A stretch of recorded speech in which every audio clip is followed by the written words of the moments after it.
Hi, and welcome to the Canvas Crash Course. In this video, we're going to be learning about modules. Modules are the way most instructors here at PLNU organize their content, so it is super important that you understand how they work and understand how to navigate them.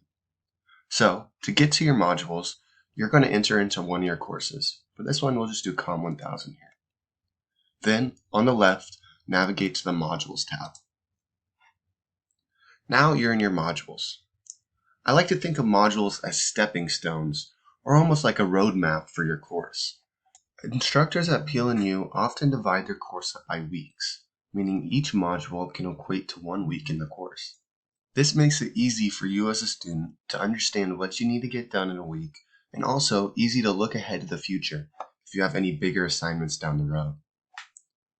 If you watched our video on the dashboard and know about the to-do list, you can now understand why it's so important to use the modules.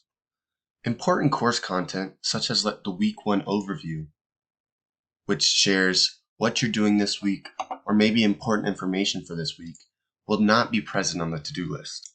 This is why it's so important to not rely solely on the to-do list or even your calendar.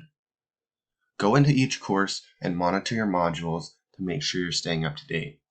Modules are organized in sequential order, so it is best practice as a student to navigate through them from top to bottom.